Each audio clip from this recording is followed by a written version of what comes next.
नाज़रीन programme views time में भलीकार आऊं आहियां जो मेज़बान जुनेद अंसारी। नाज़रीन अॼु जे मौज़ू ते ॻाल्हाईंदासीं। उहो मौज़ू आहे सिंध जे अंदरि मजमूई तौरु अमन अमान जो मसइलो ऐं ॿियो सभ खां अहम जो गुज़िरियल 20-25 सालनि खां सिंध में हिकु कैंसर जी सूरत अख़्तियार करे चुको आहे, बिरादरी जहिड़नि में थींदड़ क़त्लेआम ऐं खून रेज़ी।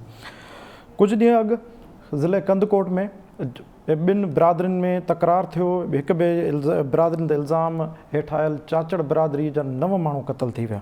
सवाल इहो पैदा थिए त उहे 9 माण्हू जेके क़तल थिया उनजी रीज़निंग जेका बि हुजे, इंतिज़ामिया किथे हुई। चाचड़ बिरादरी जो चवणु आहे त उनजो को माल चोरी थियो, माल चोरी ते उन जा माण्हू जेके आहिनि चाचड़ बिरादरी जा पेर खणण विया, उन्हनि जो इल्ज़ाम आहे हिकु ॿी दौर ते त उन्हनि फायरिंग करे क़तल थियो। ऐं जागीराणी सब्ज़ो ऐं चाचड़ बिरादरी में हलंदड़ इन तकरार सबबु अॻु बि 20 माण्हू पंहिंजी ज़िंदगी विञाए चुका आहिनि। बिरादरी जहिड़नि जे पुठियां रीज़न्स कहिड़ा आहिनि, उन रीज़न्स जेके बज़ाहिर साम्हूं ईंदा आहिनि, जेके ॻोठाणी सिंध जेका असांजी आहे उन में जेके रीज़न्स आहिनि, जेके नंढा वॾा मामला थींदा आहिनि, छा उहे एतिरा वॾा रीज़न्स आहिनि जंहिं ते खून रेज़ियूं थियनि? ऐं जेकॾहिं को हिकु या ॿ खून थी था वञनि त इंतिज़ामिया जो किरदारु किथे आहे ऐं जेके बाअसर माण्हू आहिनि उन्हनि जो कहिड़ो रोल हुजे थो?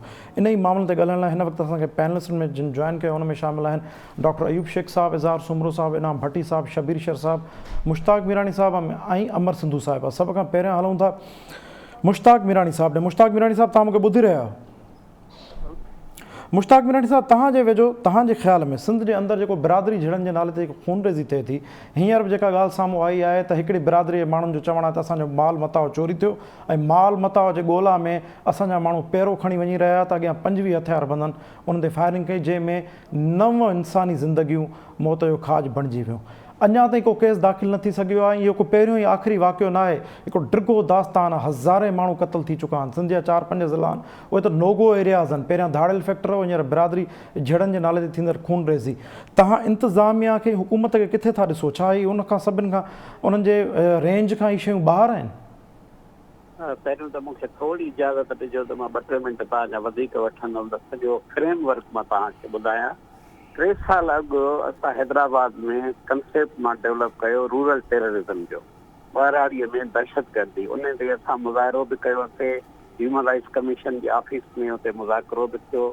तव्हांखे ॿुधायां त सिंध में इहो हाणे जो न आहे, इहो ईअं सम्झ त करोड़नि खां वठी मीरनि खां वठी अंग्रेज़नि जे दौर में हले पियो। अॼु बि सिंध में मां सम्झां थो त 100 खां वधीक पैसिव ऐं एक्टिव झगड़ा आहिनि। ताज़ो तव्हांखे ख़बर हूंदी त खैरपुर में 3 बिरादरी आहिनि, उन्हनि जो अञा ताईं झगड़ो हले थो। दादूअ में हिकिड़े बिरादरी खे ॿिए बिरादरीअ मारियो। तव्हांजो जेकबाद में 3-4 महीना अॻु में सुमरा बिरादरी खे जा 9 माण्हू मारिजी विया। अलाए केतिरा आहिनि, छाकाणि टाइम थोरो आहे, मां वधीक एग्ज़ाम्पल नथो ॿुधाए सघां। ॿी ॻाल्हि आहे त कॉन्स्टिट्यूशन मुताबिक़ इंसान जी जान फर्स्ट हुकूमत जी तरजीह हूंदी आहे। उन में अॼु ॾिसो त जेका रूलिंग पार्टी आहे, काफ़ी माण्हू वरी एतिराज़ था कनि भई पीपल्स पार्टी जो नालो न खणो, इहो न खणो।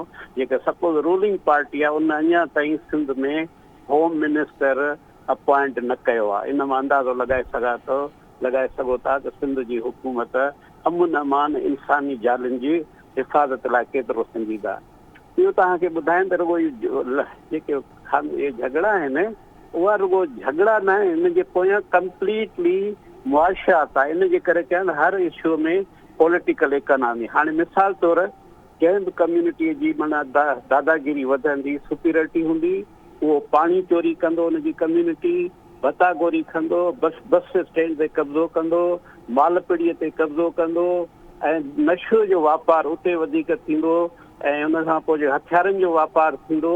ऐं उहा जेका कम्यूनिटी जेका दादागिरी थी वेंदी, उहा ख़ुदि पंहिंजा माण्हू जे किराए जे कातिल जे तौरु ॿियनि कम्यूनिटी खे ॾींदा त वरी माण्हू मारे अचो।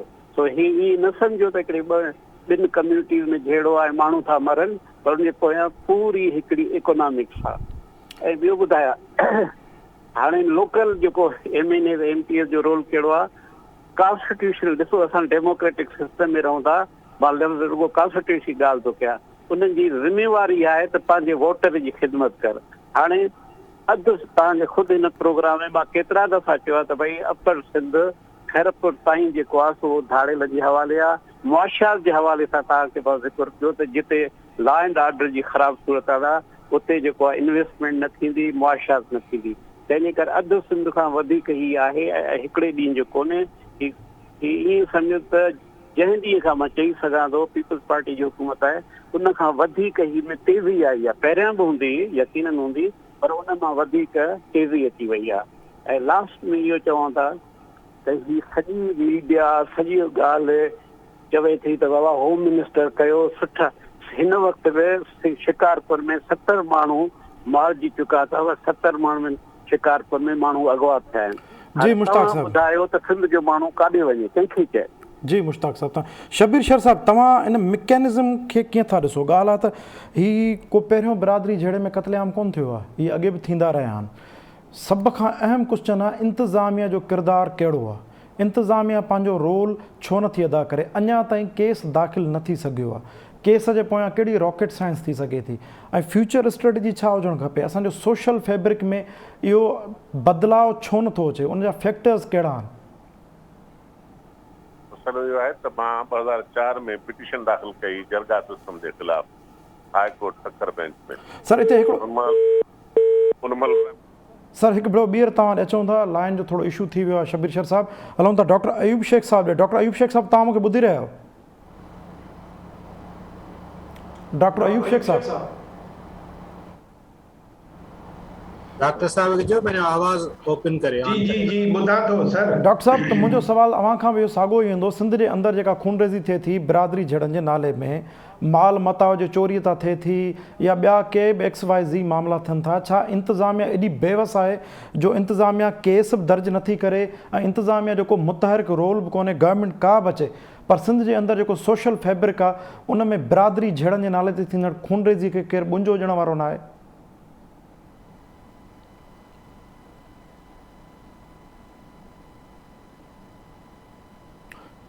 डॉक्टर अयूब शेख साहब, तव्हां मूंखे ॿुधी रहिया आहियो? हिकु भेरो ॿीहर डॉक्टर अयूब शेख साहब सां राब्ते करण जी कोशिशि कयूं था। शबीर शेर साहब, तव्हां मूंखे ॿुधी रहिया आहियो? शबीर साहब, तव्हां मूंखे ॿुधी रहिया आहियो?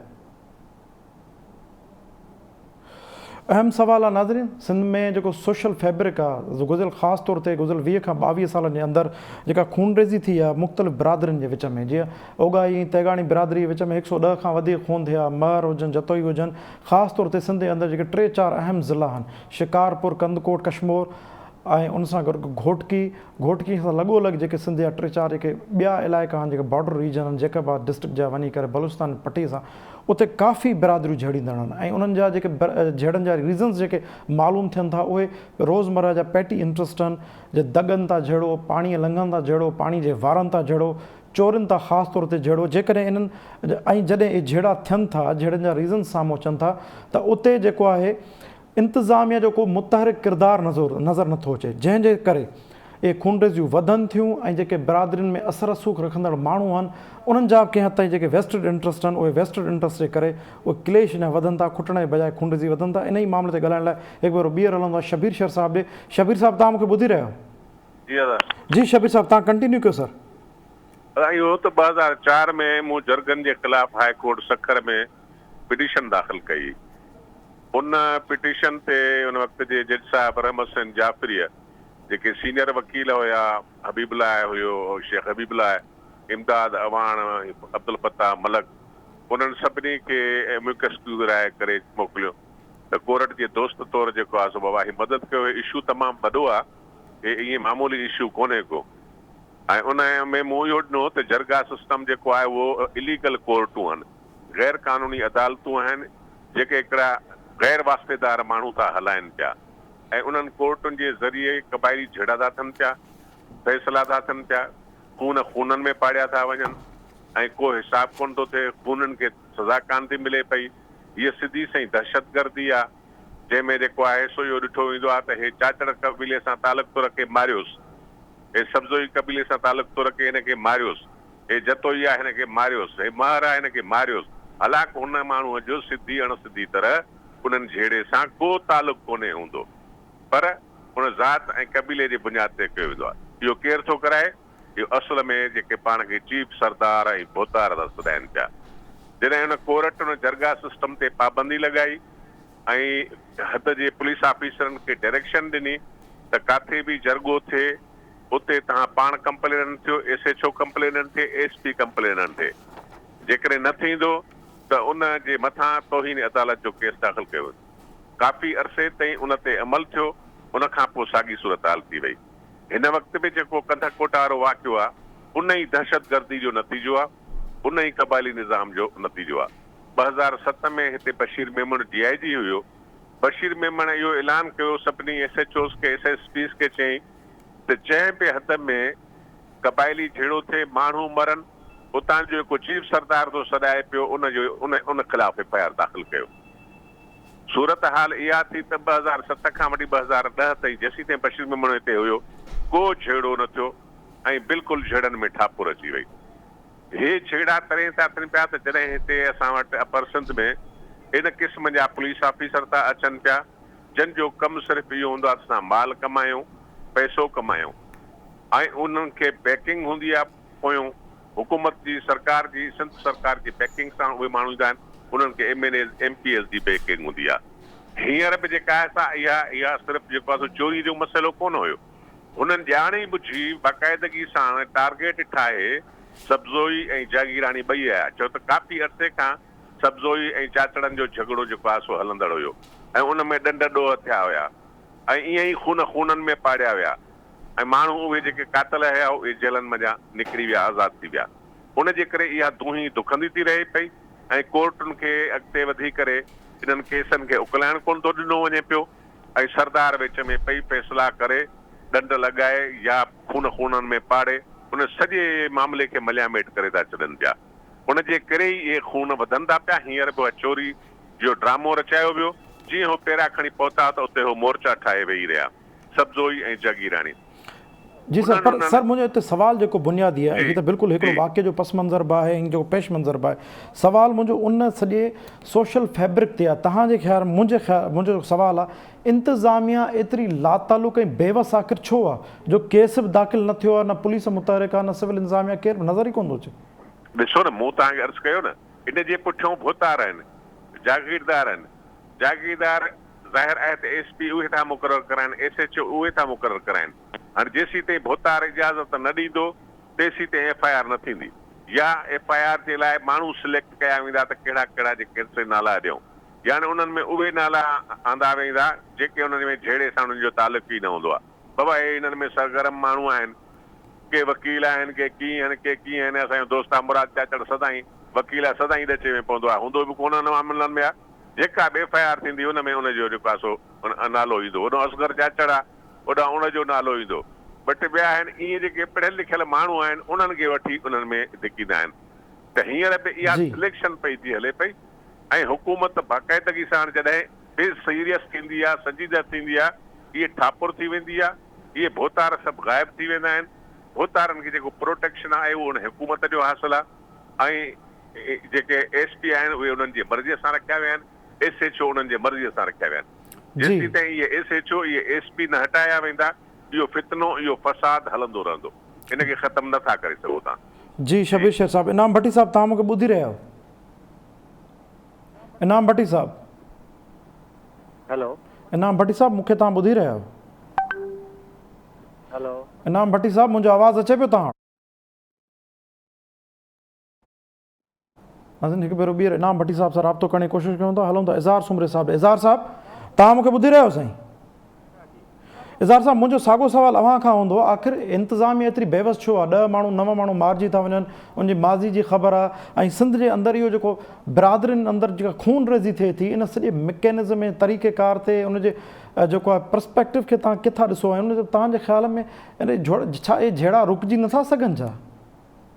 तालीम ऐं शऊर जी खोट आहे, जहालत घणी आहे ऐं माण्हुनि जा समाजी मसइला ऐं माशी मसइला पाण में ॻंढियल आहिनि ऐं इन्हनि सभिनी फैक्टर्स जो फ़ाइदो वठनि था चङा मुड़ुस बिरादरियुनि जा, साथारीदार, जेकॾहिं दाड़िलनि जी ॻाल्हि कजे मिसाल, ऐं बिरादरी जी जेकॾहिं ॻाल्हि कजे त हुन में चङा मुड़ुस, ऐं ॿियो नंबर ते इंतिज़ामिया ख़ुदि इन जो मज़ो वठे थी। जीअं डॉक्टर साहिबु चयो न त इंतिज़ामिया त चाहे थी त अमन अमान रहे, न, इंतिज़ामिया नथी चाहे त अमन अमान रहे। इंतिज़ामिया जो सॼो कार वहिंवार ॿधी छुटी, माण्हू आयो ॿधो छॾियो, ॾेती लेतियूं थियूं, हिसाब किताब थियो, बिरादरियुनि ते प्रेशर थिया, ऐं इहो सॼी जेका एक्सरसाइज थिए थी उन में पुलिस ऐं इंतिज़ामिया पंहिंजो ड्यू शेयर वठे थी, तंहिं करे उहे बि हिन में इंट्रस्टेड आहिनि।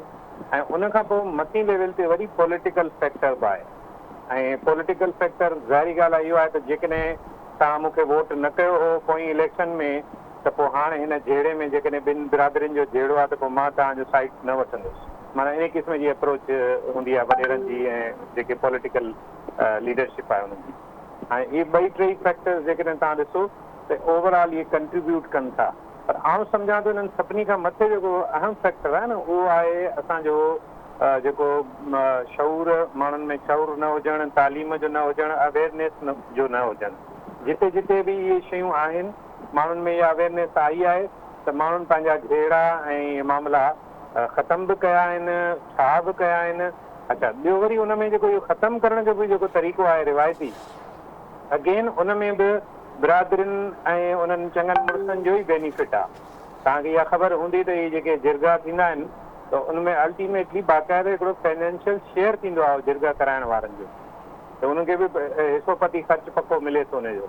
त नतीजे में ईअं खणी सम्झो जीअं मीरानी साहिबु ॻाल्हि कई त इन सॼे मिकेनिज़म में इहे बेनिफिशरी आहिनि इहे माण्हू, इंतिज़ामिया, पुलिस जा ऑफिसर ऐं जेके बिरादरियुनि जा चङा मुड़ुस आहिनि ऐं मथी लेवल ते वरी जेके इलाइक़े जा MP MNA पॉलिटिकल माण्हू आहिनि, त इहे सभु हिन में कंट्रीब्यूट कनि था।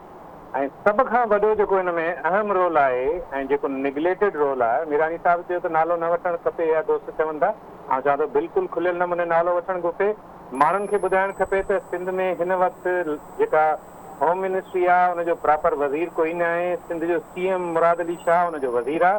तंहिंजे करे माण्हुनि खे इहो बि ॿुधाइजे त पीपल्स पार्टी जे हिन हुकूमत में जेके बि बिरादरियुनि जा घेड़ा थियनि था उनजो ज़िम्मेदार सिधी रीति CM बि आहे, छो त खातो उन वटि आहे, एक्शन न पियो खणे, FIR न पियूं कढजनि, माण्हुनि जा 60 70 माण्हू जहिड़नि में मरी विया आहिनि, त असां कंहिंखे ज़िम्मेदार चवंदासीं? ज़ाहिरी ॻाल्हि आहे उनखे ई चवंदासीं जेको उन खाते जो वज़ीर हूंदो। त ॻाल्हि इहा आहे त हिन जो जेको आख़िरी फैक्टर आहे उहो पॉलिटिकल आहे। पीपल्स पार्टी जी 12 सालनि खां जीअं त हुकूमत आहे, तंहिं करे असां उन लाइ बि चऊं था ऐं उन खां पहिरियुनि हुकूमतुनि लाइ बि चऊं था त कंहिं बि हिन ते संजीदा एफर्ट न वरितो त इहे बिरादरियुनि जा तकरार ऐं जहिड़ा ख़तमु कराइजनि।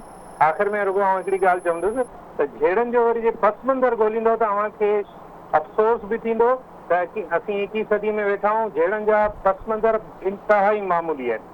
कुकड़ चोरी थी वई, बकरी खणी वियो, कंहिंजी मेंह खणी वियो, इन क़िस्म जी लेवल जा जहिड़ा आहिनि। ऐं कास्ट जेका उहो पे कई आहे उन्हनि माण्हुनि, उहा तव्हां ॾिसंदो 20 माण्हू मरी विया, 50 माण्हू मरी विया, 40 माण्हू मरी विया, ॻाल्हि कहिड़ी मामूली ॻाल्हि थी। सो बहरहाल इन में अल्टीमेटली जेका रिट बहाल करणी आहे लॉ एंड ऑर्डर जी, उहा हुकूमत खे करणी आहे, तंहिंजे करे अल्टीमेट ज़िम्मेदारी हुकूमत जी अचे। जी जी इज़हार सुमर साहब। डॉक्टर अयूब शेख साहब तव्हां मूंखे ॿुधी रहिया आहियो? जी अदा। डॉक्टर साहब मुंहिंजो सवाल तव्हां खां इहो हूंदो, इंतिज़ामिया छा बिल्कुलु एॾी बेवस आहे, ख़ासि तौर ते पुलिस जो रोल? जीअं हींअर इज़हार सुमर साहब 3 हिकिड़ा फैब्रिक ॿुधाया त हिकिड़ो मथे त इक़्तिदारी बोतार वेठो आहे जंहिंजा वेस्टेड इंट्रस्ट आहिनि, उन सां गॾु पुलिस सिस्टम जी सॼो मजमूई तौरु सिस्टम जी ॻाल्हि थो कयां, करप्ट ऐं इनफिशियंट हुजणु हिकिड़ो वॾो क्वेश्चन आहे। नंबर 3 ऐं सभ खां अहम फैक्टर सोशल ऐं इकोनॉमिक फैब्रिक जेको आहे, माण्हुनि जी मुआशी ज़रूरतूं ऐं मुआशरती जेको तरीक़ेकार आहे, तव्हां किथां ॾिसो उन सॼे पस मंज़र में सिंध जे अंदरि जेको खूनरेज़ी थिए थी बिरादरियुनि जे नाले ते, छा उहो हाणे उनखे बुंजो नथो ॾेई सघिजे?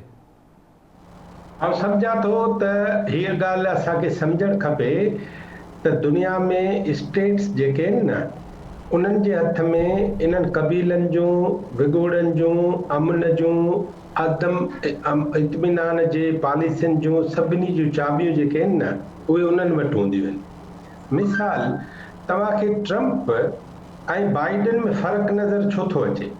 छो त चेंज ऑफ पॉलिसी आहिनि त ॿई गोश्त पोस्त जा ठहियल ॿई माण्हू आहिनि, ॿई अमेरिकी आहिनि, ॿई गोरा आहिनि, पर पॉलिसी डिफरेंट आहे। जंहिं ॾींहुं पाकिस्तान जी स्टेट इहा शइ तय कई त हुननि जी भाईवारी सिंध जे, बलूचिस्तान जे ऐं KP जे सरदार, जागीरदार ऐं वॾेरे चौधरी उन्हनि सां ख़तमु थी वई।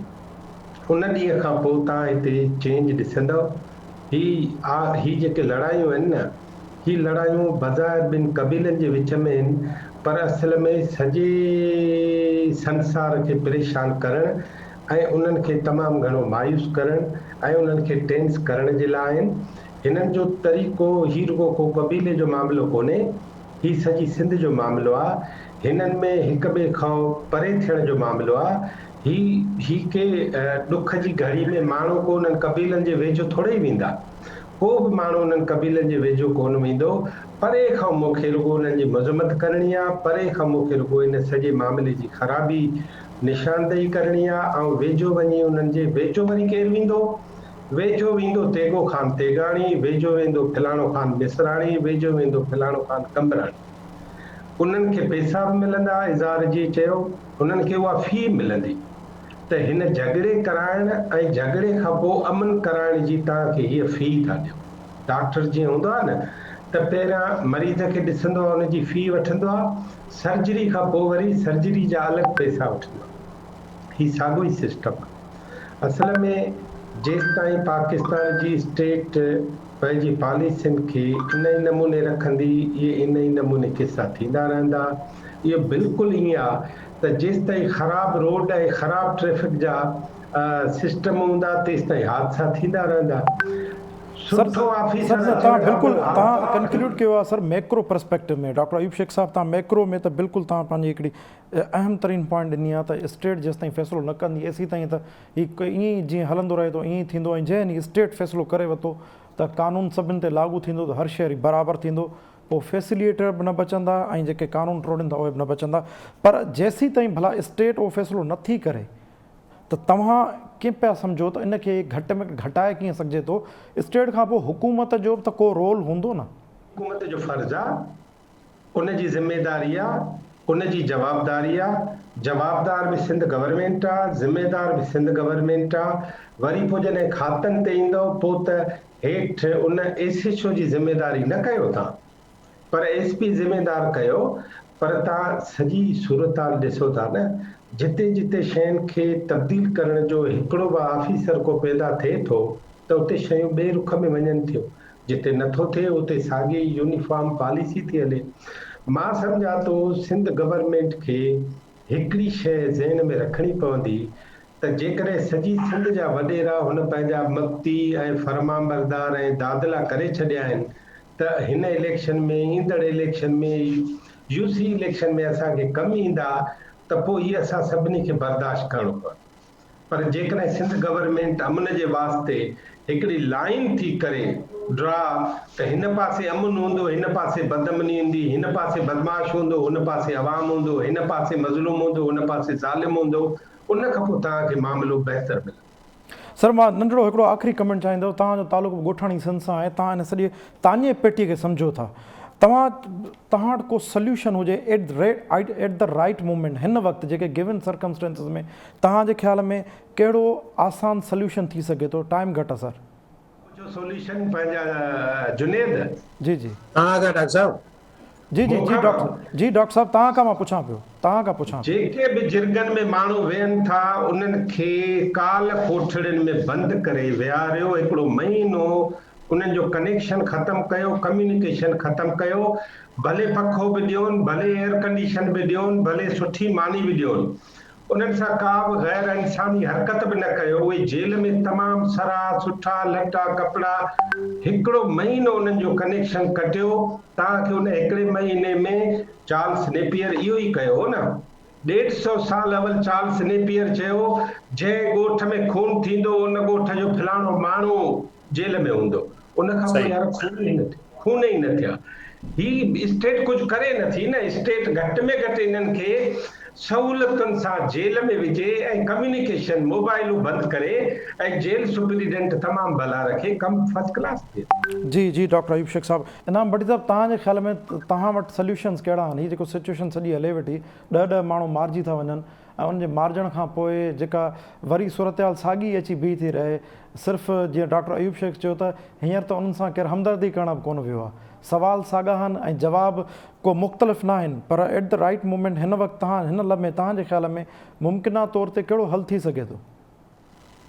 हल त सरकार खां पुछो न, जेका हुकूमत वेठी आहे उन्हनि वटि हल कहिड़ो आहे? उन्हनि जी नीयत कोन्हे, इहो मुमकिन ई कोन्हे त सरकार जेकॾहिं चाहे त इहा शइ ख़तमु थिए ऐं उहा ख़तमु न थिए।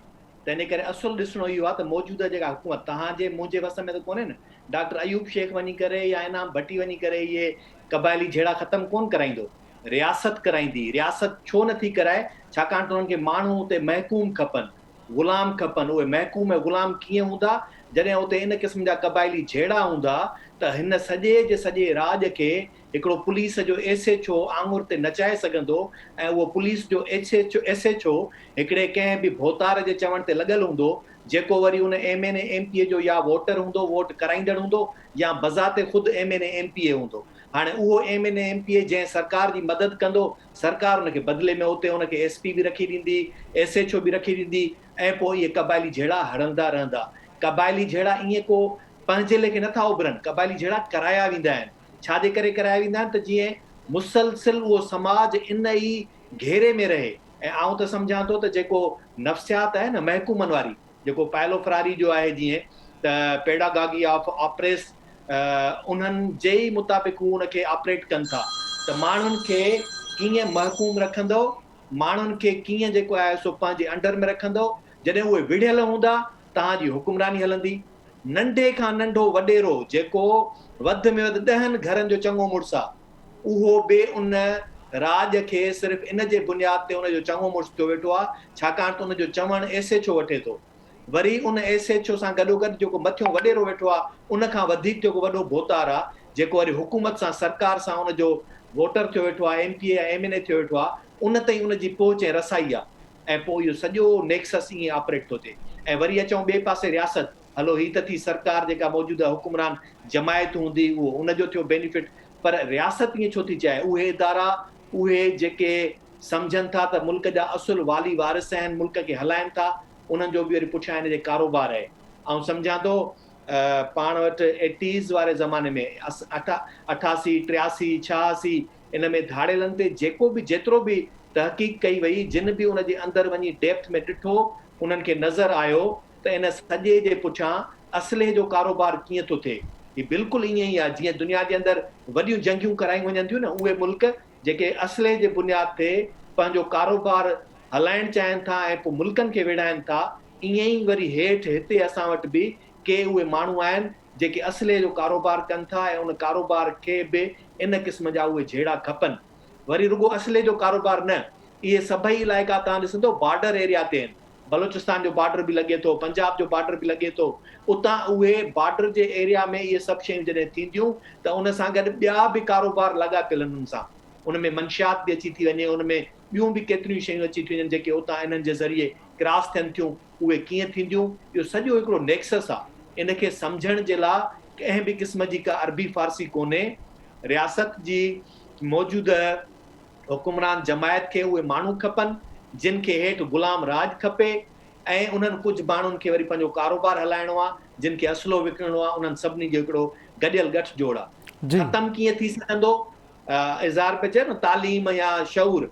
मूंखे त हैरत थींदी आहे इन्हनि तव्हां क़बाइली सरदारनि जी पुठियां वञी करे बैकग्राउंड त ॾिसो। तव्हांखे के ऑक्सफोर्ड जा पढ़ियल नज़र ईंदा, के तव्हांखे अमेरिका रिटर्न मिलंदा, को बि अहिड़ो हिकिड़ो हिते सरदार तव्हांखे नज़र न ईंदो जेको एचिसन खां या मथे जेको आहे सो फॉरेन रिटर्न न हुजे। ऐं वरी पोइ उन्हनि सां गॾु जेको स्टेट जे अंदरि कामोरा जेके उते उनखे ऑपरेट कनि था पिया, उन मां को बि मूंखे ॿुधायो त कामेरो कमीशन ऑफिसर न हुजे, ऐं उनजो या वरी कमीशन सां गॾोगॾु के त डॉक्टर ऐं इंजीनियर बि हूंदा आहिनि जेके पोइ वरी CSS करे या PCS करे ऑफिसर थियनि था। उहे बि अणपढ़ियल आहिनि, इहे सभु पढ़ियल आहिनि। इन्हनि पढ़ियल लिखियलनि जो गॾियल नेक्सस आहे जेको उन्हनि माण्हुनि खे ग़ुलाम रखण जे लाइ, महकूम रखण जे लाइ इहे सभु क़बाइली सिस्टम खे ज़िंदह रखनि था। सादो सिर्फ़ु हल इहो आहे, जेकॾहिं इहो ऐलान थी वञे त जिते बि क़बाइली झेड़ो थींदो, ज़ाती झेड़ा भले थियनि, माण्हू पाण में विढ़ंदा आहिनि, उहो पर्सन टू पर्सन हूंदो आहे। जेकॾहिं असां 2 माण्हू विढ़ी पऊं त उहो सिर्फ़ु 2 माण्हुनि जे विच में झेड़ो हूंदो, उहो 2 बिरादरियुनि जे विच में झेड़ो न हूंदो। जॾहिं उनखे बिरादरी जो नालो ॾिनो वञे त पोइ उते यकदमि उन बिरादरी जो जेको चङो मुड़ुसु सॾाए थो, जेको पाण खे उनजो चीफ सरदार सॾाए थो, उन ते FIR दाख़िल करण जो ऐलान करे छॾियो। इहो ऐलान करण वारो जेको तरीक़ेकार आहे, जॉन जैकब खां वठी करे जीअं पंहिंजे ॿुधायो शबीर शर साहब, त बशीर मेमून ताईं आज़मायल आहे। इहो जेकॾहिं तव्हां ऐलान कयो, मजाल आहे जो तव्हांखे को बि चङो भलो चङो मुड़ुसु जेको हुजे उहो इन्हनि सभिनी क़बाइली झेड़नि खे ख़तमु कराइण जे लाइ मेड़ मिनथूं कंदे नज़र न अचे। पोइ जी। इहे सभु पाण निकिरी पवंदा, सभिनी खे वञी मिनथूं कंदा त हाणे इहे सभु शयूं ख़तमु कयो ऐं हिते असांखे अमुन खपे। तंहिंजे करे जी। सरकार जेकॾहिं चाहे अॼु रुॻो हिकिड़ी जस्टिफिकेशन, हिकिड़े नोटिफिकेशन सां इहे झेड़ा ख़तमु कराए सघे थी ऐं उन खां पोइ ॿीहर कंहिंजो बि को झेड़ो न थींदो। जी जी, वॾी महिरबानी सभिनी पैनलिस्टनि जी। नाज़रीन, तव्हां इनाम भट्टी साहब ऐं अयूब शेख साहब जी राय ॿुधी, उन्हनि जो ख़्यालात रियासत ऐं हुकूमत ॿई ज़िम्मेदार आहिनि। इज़हार साहब जो पंहिंजो ओपिनियन हो, इज़हार साहब ऐं शबीर शाह साहब जो ख़्यालु आहे। शबीर शाह साहब जो चवणु हो त बशीर मेमण जेकॾहिं उन बिरादरीनि जे चङे मुड़ुस ते FIR दाख़िल करे पियो त उहे सभु उन्हनि बिरादरी जहिड़ा ई ख़तमु पिया थियनि। ऐं इज़हार सुमरे साहब जो इहो ख़्यालु आहे त जेसि ताईं इकोनॉमिकली सोशल ऐं माण्हुनि में शऊर न ईंदो, एसि ताईं इहे जहिड़ा हलंदा। पंहिंजे मेज़बान जुनेद अंसारी ॾींदा इजाज़त। सदाईं गॾु।